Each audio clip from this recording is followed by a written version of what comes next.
প্রথম কথা হচ্ছে যত বেশি প্লেয়ার আইপিএলে যাবে আমরা তত খুশি, এটা যে একটা। আর সেকেন্ড কথা হচ্ছে বাংলাদেশের খেলা যখন থাকবে তখন কাউকেই ছাড়া হবে না। ন্যাশনাল টিমের খেলা থাকলে তারা খেলতে পারবে না। আমরা অলরেডি আইপিএলকে জানিয়ে দিয়েছি, ওরা জেনেই এই প্লেয়ারগুলোকে সিলেক্ট করেছে, নাহলে আরও প্লেয়ার হওয়ার সম্ভাবনা ছিল। সো আমি বলতে চাচ্ছি, ওই যে বললাম না, এখন তো আবার ব্যাক টু প্যাভিলিয়ন জানুয়ারি থেকে, আমি এখন এসে আবার যদি অন্যরকম হয়ে যায় তাহলে তো বিপদ। সেই জন্য আগেই এটা বলে দিয়েছি, না, ন্যাশনাল টিমের খেলা থাকলে কেউ যেতে পারে। কতটুকু ইতিবাচক, মানে বাইরের ফ্র্যাঞ্চাইজিগুলো বাংলাদেশের ক্রিকেটারদের নিয়ে ভাবছি, স্পেশালি টি-20 ক্রিকেটে লিটন দাস তো আমাদের one of the finest batsman. তো আপনি এটাকে নিয়ে মানে একটু যদি প্রশংসা চোখে দেখেন আর কি। ডেফিনেটলি এটা আমাদের জন্য খুব ভালো, কিন্তু আমাদের যে জিনিসটা মনে রাখতে হবে, আমাদের প্লেয়ারদের আমরা কিন্তু সবাইকে সব খেলায় পাই না। আমরা কিন্তু ন্যাশনাল টিমের খেলার সময় পাই না। ফর এক্সাম্পল, কিছু প্লেয়ার আছে খুব ইনজুরি প্রোন, এদেরও একটু আমাদের নিয়ে চিন্তা করা উচিত যে খেলতে যে যাবে, তারপর একে তো এখানেই আমরা খেলাতে পারি না। ফর এক্সাম্পল, মানে আমি এখন নাম বলছি না, যে ধরেন আমরা এই পেসার অনেককেই খেলাতে পারছি না, তারা ইনজুর। এখন ওখানে ভালো হবে, ভালো হওয়ার পরে ওখানে গিয়ে খেলবে, তারপরে সে যে ন্যাশনাল টিমে খেলতে পারবে না যদি ইনজুর হয়।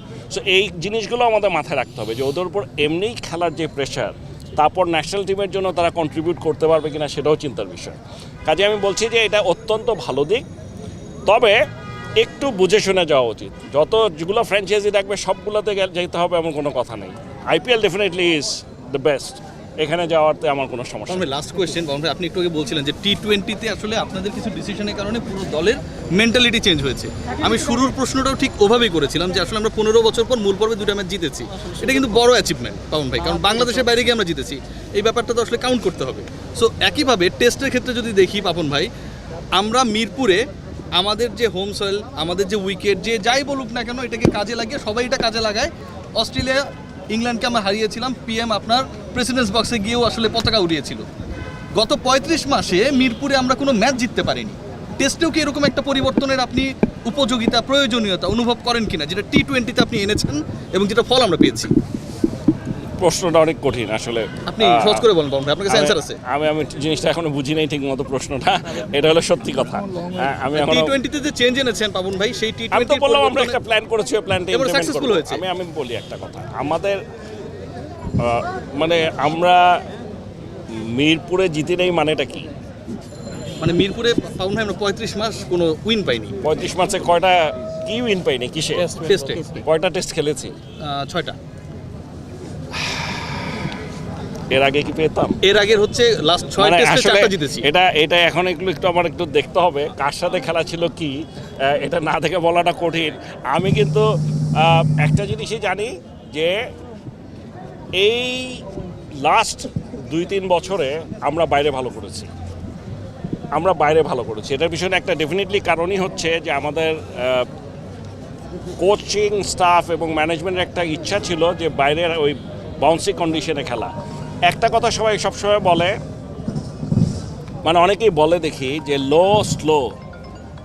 আমি তো মনে হয় আমরা যে টুর্নামেন্টগুলো এবার বাইরেও খেলে আসছি, ইনক্লুডিং দুবাইতে, আবুধাবি, দুবাই, এর আগে ওমান, আমরা তো আমার মনে হয় মিরপুরের চেয়ে বেশি বাউন্স, মানে আমার কাছে মনে হয় মিরপুরের চেয়ে বেশি। ইনফ্যাক্ট এইবার খেলা দেখে মনে হয়েছে চিটাগংয়ের চেয়ে বাউন্স বেশি মিরপুরেই, এবং ওরাও ইন্ডিয়ানরাও তাই বলছে, মানে ওরাও তাই একই কথা বলছে। সো আসলে জিনিসটা আসলে তথ্যটা সঠিক কিনা আমার সন্দেহ, বাট আমি মনে করি আমাদের এখানে উইকেটটা এখন আমরা চেষ্টা করছি এটাকে যত স্পোর্টিং করা যায়, বাট ইট ডিপেন্ডস। আমার মনে হচ্ছে যে তবে আমরা একটা চেঞ্জ তো আশা করছি, একটা চেঞ্জ আমরা প্ল্যান করছি, দেখা যাক। বাট চেঞ্জটা তো শুধু একটা দুইটা মানুষ দিয়ে হবে না, পুরো প্ল্যানটাই চেঞ্জ করে সাজাতে হবে, পুরো স্ট্রাকচারটাকে ঢেলে সাজাতে হবে। লাস্ট আপনি বললেন যে ওয়ানডে টিমটা সেটেল, ওয়ানডে রাসেল ডমিঙ্গোর আন্ডারে আসলে সেটেল, রাসেল ডমিঙ্গো ভালো করছেন। বিশ্বকাপের বছর এটা, বিশ্বকাপের আগে রাসেল ডমিঙ্গোকে চেঞ্জ করা হিতে বিপরীত হবে কিনা, সেক্ষেত্রে তাকে বিশ্বকাপ পর্যন্ত ক্যারি করবে কিনা, এইগুলা চিন্তা করছি না আমরা এখন। এই ধরনের কোনো ব্যক্তিকে নিয়ে কোনো চিন্তা নাই, টু বি ভেরি ফ্র্যাঙ্ক। আমরা একটা প্ল্যান নিয়ে আগাতে চাই, এবং প্ল্যানটা is not a short term plan, একটা লং টার্ম প্ল্যান।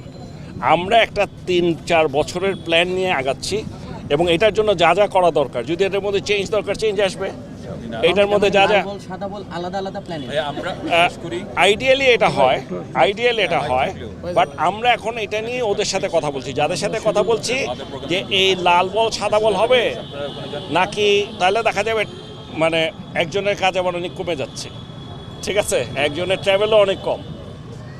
সো এইগুলো কি একটু অ্যাডজাস্টমেন্টের ব্যাপার আছে নাকি এটার অল্টারনেট কিছু করা যায়। সো আমরা এটা নিয়ে আলাপ আলোচনা করছি, আমার ধারণা খুব শীঘ্রই আপনারা জেনে যাবেন। না, এখানে বেসিক্যালি যে জিনিসটা হচ্ছে আমরা যদি পারফরমেন্স দেখি তাহলে ডেফিনেটলি রাসেল ডোমিঙ্গোর সময় অনেক রেকর্ড হয়েছে, মানে যেগুলো রেকর্ড কি একটা জিনিস ধরেন আমরা প্রথম যেটা করি সেটা কি আমরা রেকর্ড ধরি। আমরা আগে যেটা প্রথমে শুরু করেছিলাম হাথুরা সিংহার সময় আসার পরে আমরা এক এক করে ইন্ডিয়া, পাকিস্তান, শ্রীলঙ্কা এবং সাউথ আফ্রিকা এই ধরনের টিমের সাথে আমরা সিরিজ প্রথমবারের মতো সিরিজ জিতি, বাট ওটা ছিল মোস্টলি ডোমেস্টিক দিয়ে শুরু করি।